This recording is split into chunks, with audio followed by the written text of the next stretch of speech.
Hola, hola, muy buenas tardes tengan todos ustedes. Pues, ¿qué creen? Estamos saliendo desde la Ciudad de México y qué mejor tener un programa especial y también tener dos grandes activistas que han pasado por diferentes escaños de trabajo técnico, laboral, social y político, ¿por qué no decirlo así también? Entonces, pues, nuevamente les quiero decir y agradecerles a todos los de la Ciudad de México, que es nuestro primer proyecto que tenemos de salir con ustedes y que realmente pues vamos a trabajar mes a mes un programa dedicado para las internautas que nos siguen desde Dialoga Bahía. Pues quiero ir presentando a cada uno de nosotros y luego abordaremos de qué vamos a hablar. Bueno, es un tema muy controversial, pero muy interesante. ¿Qué hay detrás de la trata de personas?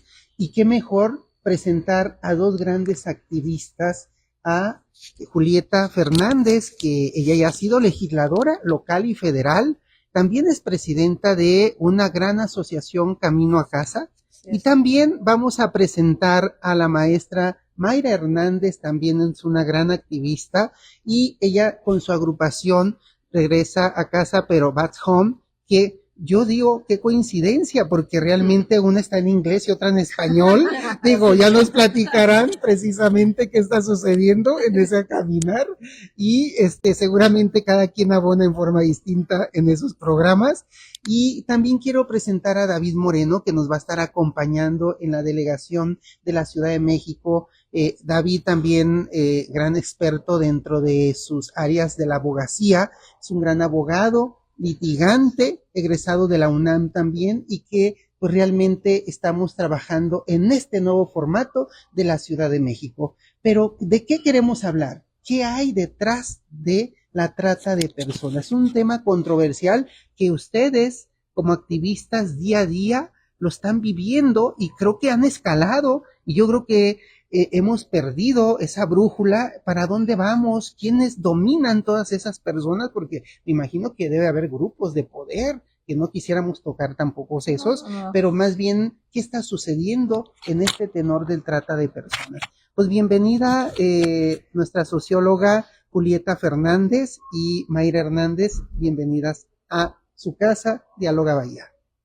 Adelante. Ausencio, qué gusto y qué placer es que nos invites a tu programa, que están aquí muchos cibernautas, y decir que, bueno, la trata casi no se combate en México. Tenemos muchos años como asociaciones civiles, somos muy pocas las asociaciones civiles que trabajamos en contra de la trata, pero México es un caldo de cultivo, es decir, somos el número uno en pornografía infantil y somos entre el tercer y cuarto lugar a nivel mundial en trata de personas. ¿Por qué?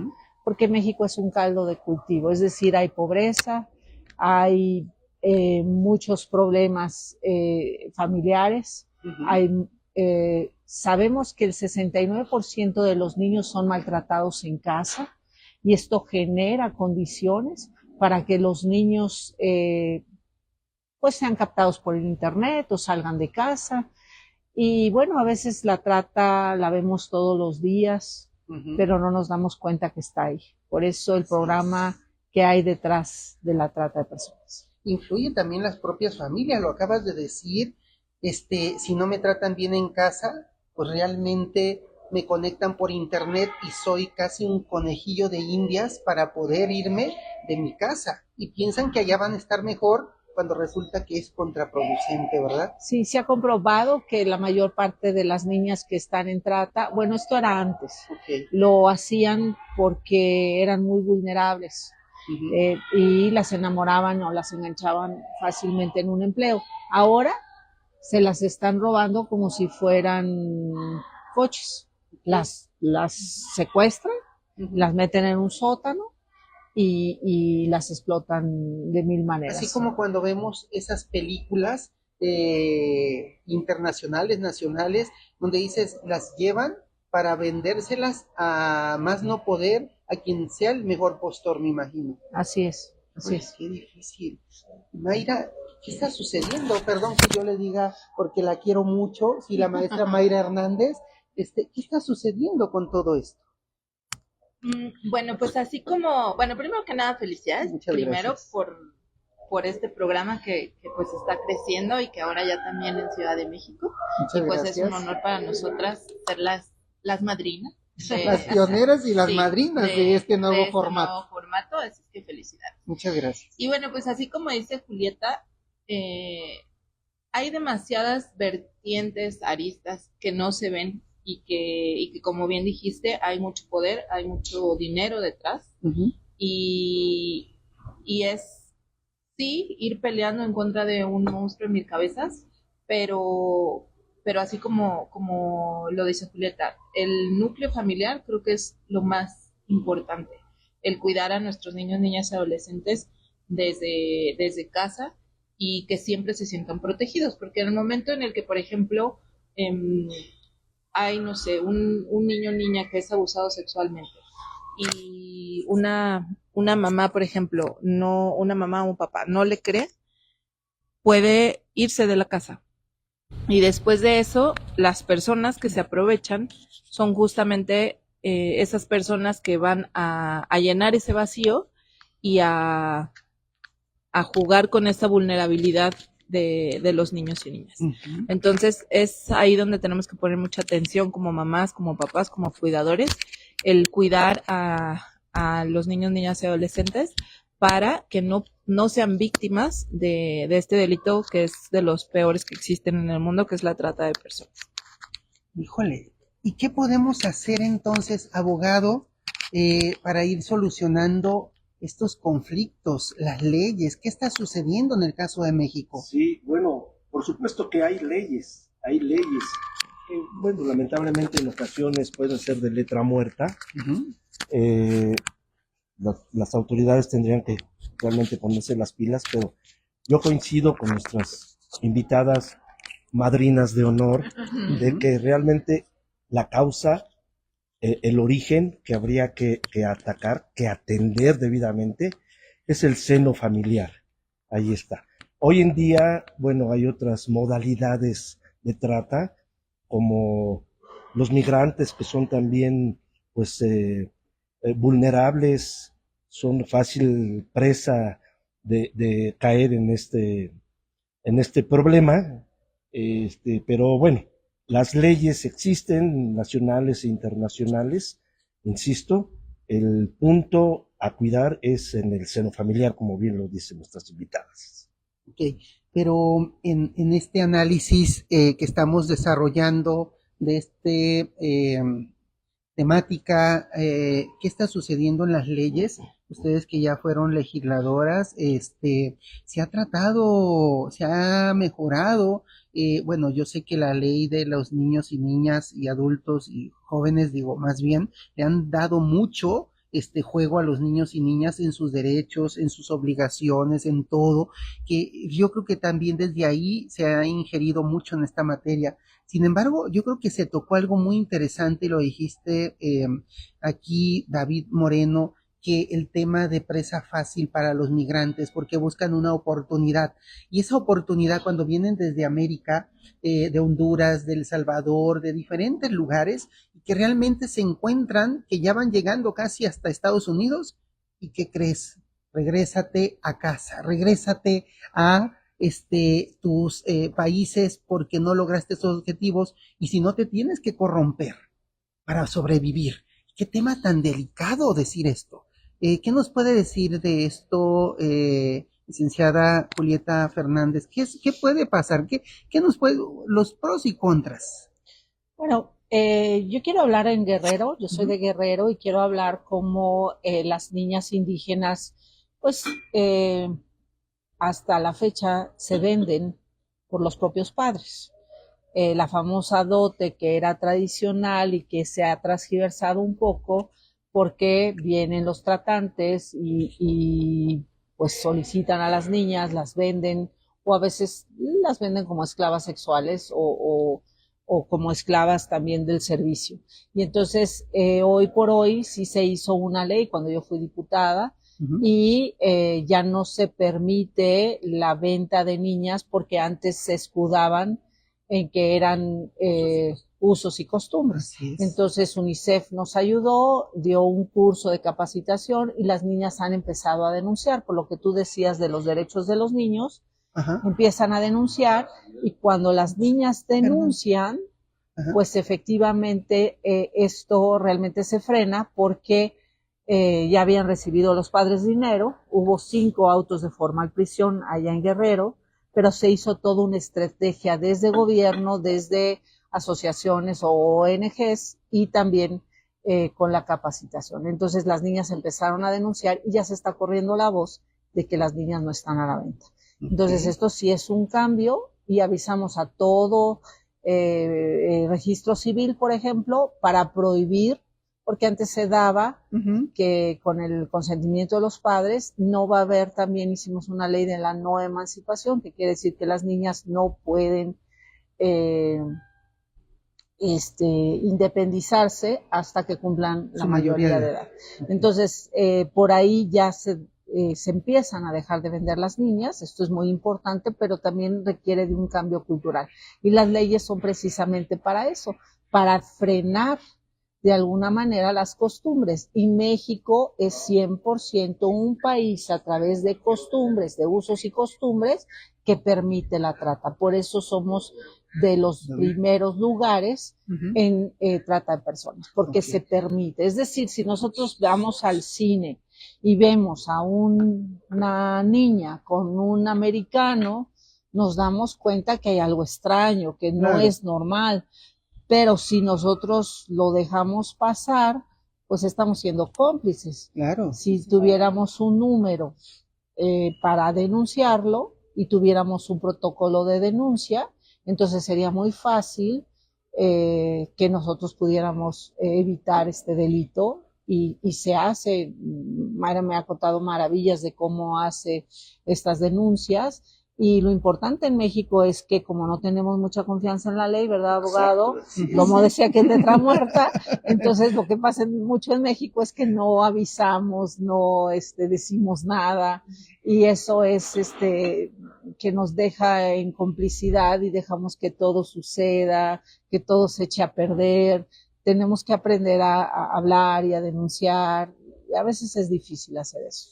Y más porque si estás amenazado y dices, nomás que lo digas y hasta te mato, ¿sí? Perdón que usemos esos términos en nuestro programa, pero dices, ole, esas amenazas son delicadas. Pero, Ausencio, sí, yo quiero contarles una historia que pasó en Guerrero, que me gusta mucho. Hubo una persona que filmó cuando un americano le estaba dando un beso a una niña de 3 años, la estaba manoseando en plena costera, y entonces fue por el policía, le llevó el video, el policía fue, y eso hizo que cambiara la ley.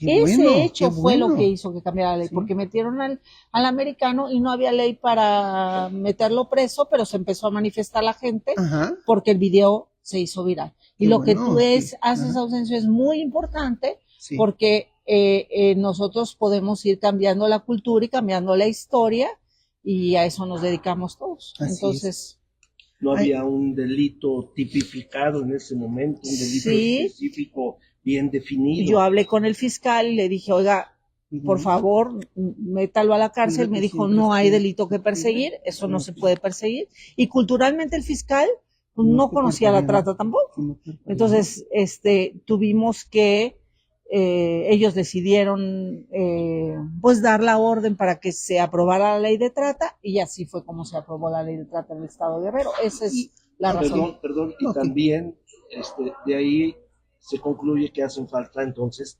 fiscalías especializadas, que no una fiscalía que ve todos los tipos de delitos pueda atender un caso de esto que es pues especial, sino que hacen falta, como en otros delitos, fiscalías especializadas precisamente en este. En trata hay, existen las unidades de fiscalía especializadas en trata. Lo que yo opino es que se necesita no solamente capacitación a las autoridades, sino que también no haya tanto movimiento, porque por ejemplo puedes capacitar a muchos policías, etcétera, pero hay movimiento y se van a otras unidades, entonces la persona que ya estaba sensibilizada pues ya lo movieron a otro lado.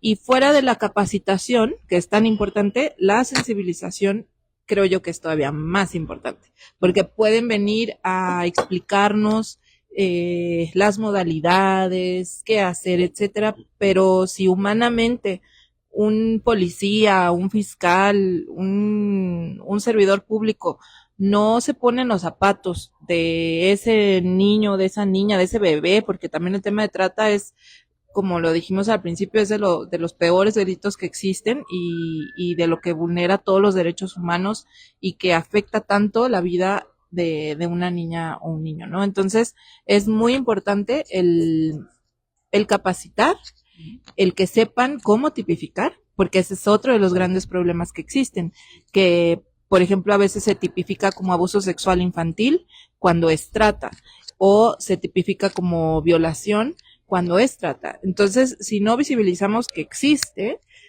pues no vamos a poder seguir atacándolo. Y también otro tema es que, como dijo Julieta, habemos pocas organizaciones de sociedad civil que abordamos este tema y es importante el unirnos y entenderlo como el expertise de cada uno, ¿no? O sea, por ejemplo, el tema de los refugios, que es tan importante el cuidado y la sanación de las niñas, de los niños, y también el tema de la denuncia, el tema de la prevención, o sea, tenemos que unirnos para ir hilando todo pues este equipo para poder ir en contra de este delito tan feo. Ahora algo muy interesante, sí quisiera que nos platicaran ambas, Julieta Fernández, Mayra Hernández, en el sentido de que qué están haciendo en sus organizaciones ya es profesamente, directamente desde su fundación, cómo ayudan a esta sociedad, cómo ayudan a estos niños con conciencia con sus papás, no sé, cuáles programas son los que están llevando a cabo. En el caso de las víctimas niñas y niños de trata, ustedes se imaginan cuando una persona va y mata a otra persona, pues es un delito de homicidio y es un delito muy grave, pero se puede cometer una sola vez. En el caso de trata, si hay una persona que va a violentar a una niña, la encierra en un sótano y la van a violar 30 veces al día. Pero además la secuestraron, la trasladaron, la engañaron, la enamoraron, o sea, miles de cosas.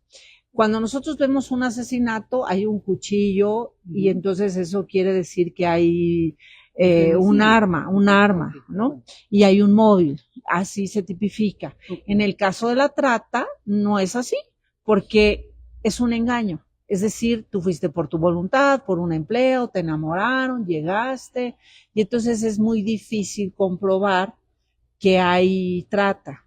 Pero hay un delito que se va cometiendo porque después te amenazan, te extorsionan, o sea, van y amenazan a tus padres. Entonces se da toda una serie de cosas y el trauma que las niñas reciben es un trauma que difícilmente sana. Entonces nosotros nos dedicamos en Fundación Camino a Casa a sanar heridas y a generar un buen carácter, porque a veces terminan con mucho odio, con mucho coraje, con mucha ansiedad, no pueden con la ansiedad, se quieren matar. Es un asunto grave y pues tenemos especialistas que van sanando trauma. Tenemos especialistas también para ayudarlas a ir en la escuela y pues el trabajo social, porque muchas tienen problemas muy graves. A veces los problemas de violencia familiares son muy graves. Las niñas se criaron, digamos, en un medio muy violento. Entonces es difícil que ellas puedan salir adelante, pero con especialistas y con atención bien especializada pueden salir adelante. ¿Cuántos años tiene ya tu fundación, Julieta? Ya totalmente legalizada, estructurada, este caminar que llevas, porque nosotros, yo puedo decir, mi fundación lleva 10, 11 años haciendo este tipo de charlas, capacitaciones y todo, y lo hacemos para hacer esas conciencias a la ciudadanía, a los jefes, padres de familia, mamás, hijos, que busquemos soluciones como lo que estamos platicando ahorita. Y es muy importante desde ese enfoque. ¿Cuántos años lleva ya Camino? Nosotros tenemos 17 años, somos una organización pionera que surge para visibilizar la trata. Pues una de nuestras integrantes, Rocío Orozco, hizo la ley de trata en el 2012 y a mí me tocó como diputada federal defender la ley de trata. Seguramente los tratantes se infiltraron para quitarle, digamos, los dientes a la ley y a nosotros nos tocó defenderla. Bueno, hoy por hoy creo que ahora hay muchas fiscalías especializadas, no se combate en todos los estados, pero se empiezan a rescatar a las víctimas, es más conocido el delito y es un camino muy largo el que hemos recorrido, pero la mayor satisfacción es cuando encontramos que una niña tiene una vida nueva. Decimos en la fundación es página en blanco, es decir, la vida comienza nuevamente y pasan de muerte a vida y tenemos muchas activistas ya, han pasado 230 víctimas por ahí, muchas, todas se han rehabilitado realmente, han estudiado su carrera, son activistas internacionales porque han ido al Vaticano, a la OEA, a la ONU, a hablar acerca de la trata, son mujeres muy valientes y pues se han amarrado ahora sí que los ovarios y han avanzado contra viento y marea y la verdad es que eso nos da mucha satisfacción saber que podemos cambiar una vida pero que además ella va a contagiar a muchas otras personas que están en la misma situación y que necesitan una esperanza y necesitan también una forma de vida. Y quiero decirles que esta Fundación Camino a Casa ha inspirado a muchas organizaciones que pusieron un refugio. Tenemos solo 12 refugios en México y pues más o menos seguimos un modelo. Hoy tiene un modelo la ONU y entonces se ha avanzado en estos últimos años en la trata. El tema de la protección de las niñas y niños en los refugios, creo que es bien importante el tocar el tema de que, por ejemplo, Fundación Camino a Casa es un parteaguas porque diría yo, es muy fácil quedarse sentado y nada más estar viendo todo lo que está pasando y pues el decir, a ver, en mi país no existe una ley, voy a ver cómo íbamos a hacerla, fue un paso que pues para México el día de hoy existe la ley por esa ese sentimiento de decir no me voy a quedar nada más viendo lo que está pasando en mi país. Entonces, eso hay que aplaudirlo y hay que agradecerlo como mexicanas y mexicanos, porque si no fuera por ustedes y por las diputadas, etcétera, no existiría la ley el día de hoy. Y la segunda es seguir impulsando los refugios que sean así de modelo integral y con personas especializadas y capacitadas para poder ir sanando la vida de las niñas y niños. Hasta el día en el que uno está dentro, que conoces, que ves, que vives, que abrazas a las niñas, es cuando te das cuenta de verdad el trabajo titánico que se hace y que se ha hecho, porque ver, no sé, un Instagram, ¿no? Digo, yo antes que cuando empecé de activista hace 10 años, el ver en una foto y decir, ay, pues qué padre, ¿no? Cómo se ve el refugio, no sé, es una cosa, pero ya estar dentro, estar viendo cómo literal se vuelven como, pues sí, como hijas, porque sabes lo que necesitan, sabes lo que les gusta, lo que no les gusta, qué comida sí, qué comida no. O sea, es una atención personalizada, de verdad, de mucho amor. Todas las personas que trabajan dentro del refugio son personas pues increíbles que cuidan a las niñas como, pues sí, como si fueran, como si fueran parte de, y es muy importante el aplaudir y el ver también que se necesitan lugares como este refugio en todo el país Y digo, nosotros que venimos de Jalisco sabemos lo mucho que hace falta.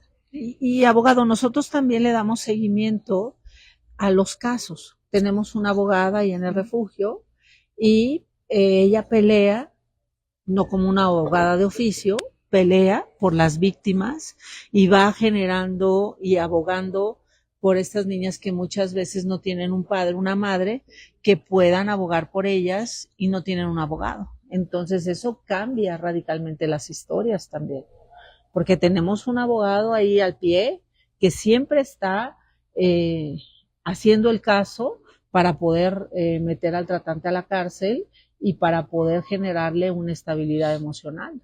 Así es. Algo también que debemos de tocar porque a veces o casi siempre todas las organizaciones civiles, sociales, pues lo hacemos con un apasionamiento, pero cuando nos dicen, ¿y cómo le haces?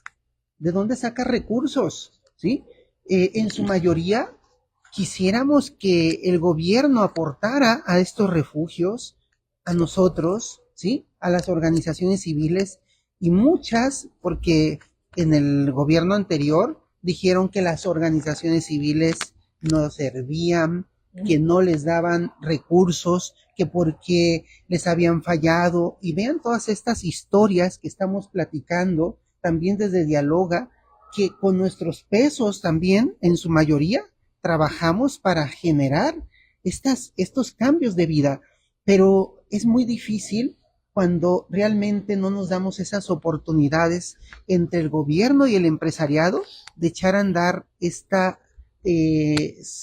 asociaciones o asociativas a través de estas leyes, porque pues antes había la Indesol prácticamente atendía todo lo que era como organismo autónomo y apoyaba y dispersaba recursos y decían que ahí era como la canaleta donde se iba todo el dinero al drenaje, cuando realmente no era cierto, pero pagaban por unos justos por pecadores, a tal grado que quedamos huérfanas también desde ahí, asociaciones que de verdad ayudamos y transformamos vidas, como lo hace Camino a Casa, el Back Home, Dialoga, y así podemos ir marcando cada una de ellas, que lo que buscamos es remediar lo que estamos viviendo, porque yo quería preguntarles a ustedes si también estos casos tienen que ver, en el caso de Jalisco, Mayra, que estuviste muy enfocada en el Consejo Ciudadano de Seguridad, cuando realmente yo veo en la central de Guadalajara que hay muchos jóvenes desaparecidos que no nomás se da el trato por el enamoramiento, sino porque les dan sueños donde te voy a pagar muy bien profesionalmente. Desde ahí también entra la trata, ¿sí? Sí, uno de los enganchamientos, por ejemplo, es justamente las falsas ofertas laborales. Y sí, o sea, hay que nombrarlo, claro que sí estaba sucediendo en la central de Jalisco y ahí se estaba reclutando. ¿Qué se hizo? Se hizo, como dices, es importante hacer equipo también con el gobierno, una campaña de prevención y un operativo. Aquí creo que sí, como lo dije al principio y como se dice muchas veces, lo que no se nombra no existe. Entonces creo que ahí sí se debería de decir la palabra tal cual, ¿no? O sea, es trata. Es trata y si no la nombramos, pues no es que no porque exista, que pero nada más el enamoramiento, claro, cuando realmente es el enamoramiento también de un trabajo. claro. A eso me quería referir. Exactamente. Entonces, por ejemplo, en la central en todas, pero sí deberían de hacer una campaña especializada en trata y decir la palabra tal cual, trata, porque sé que hay operativos ya ahorita y que sí han ayudado. El día de ayer justamente estaba leyendo una nota que uno de los jóvenes, bueno, había sido rescatado porque él ya se iba a ir a una oferta laboral y venía de San Juan de los Lagos. Entonces es importante que también se prevenga en este delito. ¿Y por qué es trata? Pues porque se está reclutando a menores de edad para actividades delictivas. Entonces, y es por medio del engaño, que es una oferta laboral. Entonces sí hay que poner ojo ahí en las centrales. También, por ejemplo, en la de aquí de Ciudad de México, me ha tocado también ver cómo el Consejo Ciudadano de la Ciudad de México ha encontrado también a muchas chicas con fichas de desaparición, pero ellos tienen un módulo ahí en la central, 24 horas. Entonces ellos se coordinan con la policía y con las líneas de autobuses para poder ubicar a las niñas. Y en esta labor que estamos diagnosticando, analizando, y si nos vamos a revisar el tema de la migración, porque realmente pues están pasando por nuestro querido México, porque buscan una oportunidad en el país de las oportunidades, valga la redundancia, Estados Unidos, que seguramente también con engaños, con sueños, les dicen que les van a pagar a todas estas personas. Y entonces, como abogado, ¿qué podemos hacer dentro de estas normas? ¿Qué podemos? Porque me imagino que toda persona que transita por nuestro país, así sean los migrantes, realmente tienen que tener una ID, tienen que tener una identificación hasta para subirse al camión y todo, y seguramente por no usar el camión se van a estos aviadores de irse ruteando por, no sé, trayectos cortos con tal de ir avanzando. ¿Qué sucede ahí en estas normas, abogado David? Sí, bueno, sin duda hay leyes, decía yo hace un momento. Aquí yo creo que lo que debemos hacer es tomar conciencia. La migración es actualmente un grave problema, un problema actual, un problema que ha venido creciendo en nuestro país, pues es un camino de paso hacia Estados Unidos. Aquí yo diría que es muy importante la participación de la sociedad civil, organizaciones como las de nuestras invitadas, organizaciones no gubernamentales, es importante. Leyes, acuerdos internacionales, todo eso lo puede haber, sin embargo, hay que llevarlo a la práctica, hay que hacerlo que funcione. Muy importante el papel de la sociedad civil que aporte, que proponga a través de sus representantes, que proponga leyes, como lo mencionó nuestra invitada. Ese creo que es el papel más importante. Los migrantes son muy vulnerables, puede haber leyes, pero hay que tomar conciencia. Muchas veces los migrantes son discriminados por la misma población, o sea, los ven mal. A veces nos quejamos de que en Estados Unidos nuestros connacionales son maltratados, son discriminados, pero hacemos lo mismo aquí en México con los migrantes que van de paso por una vida mejor, huyendo de guerra, huyendo de terrorismo, huyendo de muchos problemas que van de paso en nuestro país y los vemos mal. Entonces, yo diría que hay que partir de tomar conciencia, de ser solidarios. Los migrantes pobres van por una vida mejor, hombres, mujeres, niños. Entonces, la participación de la sociedad civil creo que es muy importante, que se traduzca en leyes y que posteriormente pues sean realmente útiles. Ok, gracias. Nuestra socióloga, porque pues parte de esto es la integración de grupos, de familias, para ir cerrando el programa, ¿qué propondríamos o qué le diríamos al gobierno o a los empresarios para que se unan a nosotros o nosotros con ellos? Porque es muy importante integrarnos. ¿Qué nos puede dar su experiencia como socióloga en estos problemas o conflictos que estamos viviendo de trata, para poder ser un país que ponga casi el primer huevito, el engran de decir, sí trata, ¿sí? El problema. Sí es de tratar el problema. ¿Qué podríamos hacer ahí? Bueno, yo creo que existe finalmente un divorcio entre sociedad y gobierno. Hay un divorcio también con todas las agencias del Ministerio Público, es decir, vas una vez, vas 2 veces, vas 3 veces, y no siempre son empáticos, no siempre son sensibles a las víctimas, y eso genera impunidad, injusticia, que las víctimas son revictimizadas, y entonces ya las personas no tienen confianza. Y esto que decíamos a veces nosotros como sociedad civil, que nos esforzamos mucho, pero que hay oídos sordos, tanto a veces los empresarios no están muy dispuestos a donar o los gobiernos. Entonces, hicimos ahora en la Diputación una ley de participación ciudadana. Okay. Y la verdad es que Yucatán es un ejemplo y ahora Guerrero es un ejemplo de la ley de participación ciudadana. Yo espero que no se quede muerta por mucho tiempo, porque da mecanismos muy importantes para que la sociedad pueda corregir al gobierno. Porque yo les pongo un ejemplo, podemos hacerlo de trata, pero también podemos decir que nos ponen el drenaje, pero no nos ponen la calle, y entonces después, como no nos preguntan, la calle no está y el drenaje se daña y entonces toda la obra se daña. Eso es lo que pasa en México. Y si nosotros recibimos un abuso de un funcionario, pues no hay con quién quejarse, ¿verdad?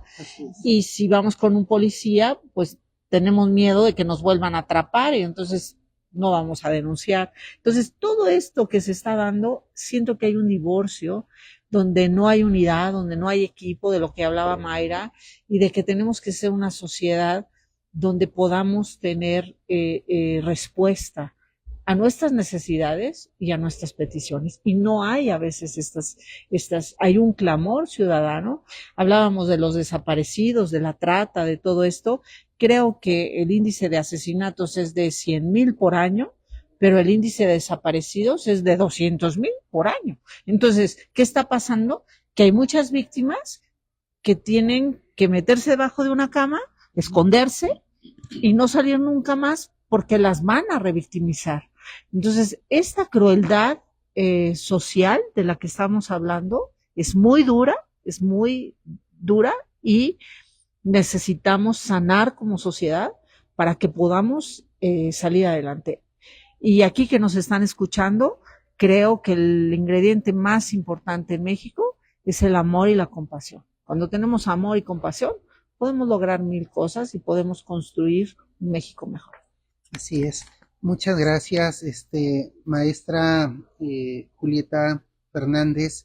Algo también de mucho interés y más lo que estamos prevaleciendo ahorita en esta psicosis de que nos están expulsando muchísimos migrantes, unos que quieren llegar y otros que los están vetando o votando, mejor dicho, y que entonces esto se puede disparar más en vez de decir estamos sanando, estamos agravando, porque realmente estamos agravando esta situación y entonces el que uno quiere ir y el otro ser expulsado, pues ya estamos en una espiral como cuando el agua está remando entre una y otra y no avanza, y así lo estamos viviendo ahorita con lo que van a expulsarnos y lo que quiere llegar hasta arriba.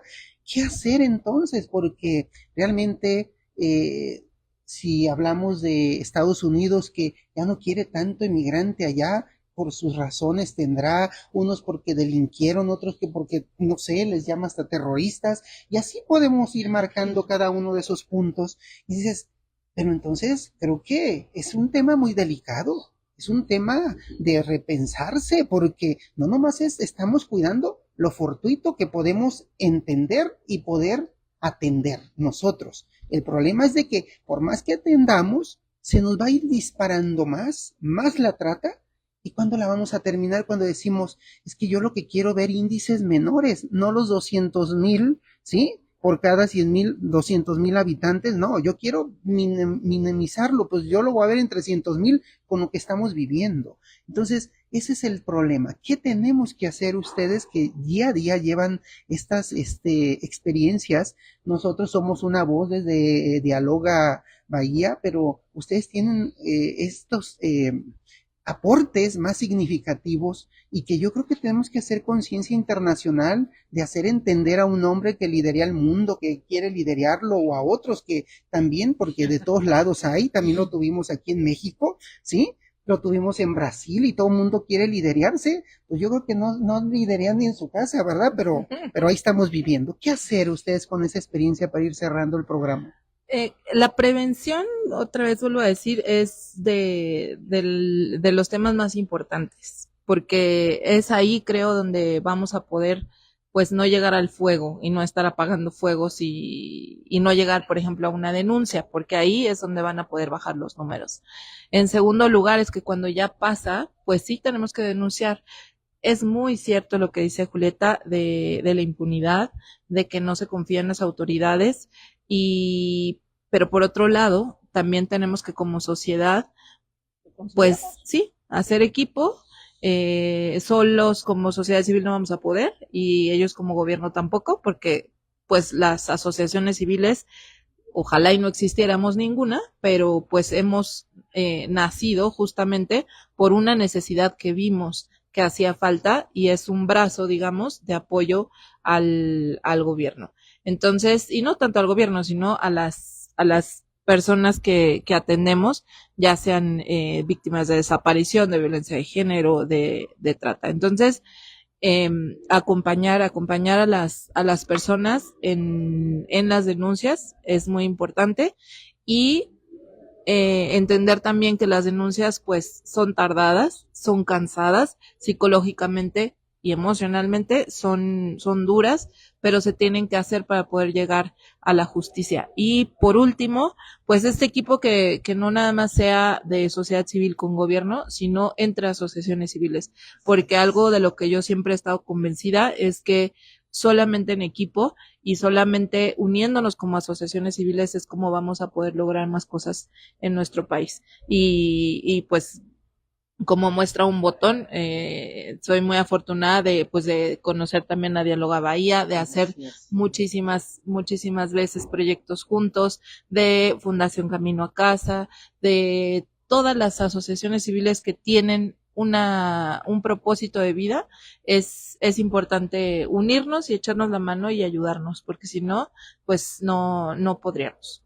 Así es, y sin el recelo, ¿eh? Todas tenemos que unirnos y no importa que una camine más adelante que otra, porque luego también en las asociaciones civiles pasa y se cuecen habas que si yo no soy la que la direcciona, entonces yo no participo. No, yo creo que todos tenemos que caminar, unas que vayan más adelante, otras atrás, luego después la de atrás podrá ir adelante, como decimos, esa águila, esas águilas que realmente se cansan y le dejan el lugar a la segunda y van transformándose hacia atrás y así sucesivamente y al final van escalando todas. Eso es lo interesante, como las águilas. Si así fuéramos las organizaciones civiles, la verdad, ya hubiéramos triunfado todos. Así somos nosotros. Sin embargo, hay que invitar a todas para que unamos, que seamos como esas águilas, que estemos siempre remando en ese caminar. ¿Con qué cerramos? Una palabra así, ¿con qué nos vamos cada quien dentro de esta charla? Pues yo voy a brindar por la libertad. Por la libertad. Por la libertad de las hermoso. niñas. Sí, eso es lo más hermoso. A ver. Y yo por la unión. Por la unión. Porque eso que dices, tienes toda la razón. La unión de todo, de gobierno, de sociedad civil, de el vecino que tienes al lado, de la empatía, el apoyarnos. Así es, la unión. Abogado. Muchas gracias. Bueno, yo por la justicia y el bien común de las personas. Excelente. Y yo concluyo con un tema que para muchos no les gusta, pero yo uso mucho: solidaridad. ¿Por qué? Porque yo fui el que constituyó el libro hacia un nuevo modelo de desarrollo, solidaridad para la humanidad. Que a veces esa palabra es cansada para otros, pero para mí y para la sociedad es hermosa, porque si nos solidarizamos unos a otros, vamos a transformar el mundo. Con eso cierro el programa y muchísimas gracias a ustedes, que fueron nuestras madrinas, porque realmente es el primer programa desde la Ciudad de México y esperemos que no sea el primero, que hagamos más y muchos más. Gracias. Muchas gracias, nuestra socióloga Julieta Fernández, a la maestra Mayra Hernández, aquí a nuestro delegado que también, David Moreno, va a estar trabajando desde estos proyectos. Pues bienvenidos todas y todos a que sumar esfuerzos. Muchas gracias.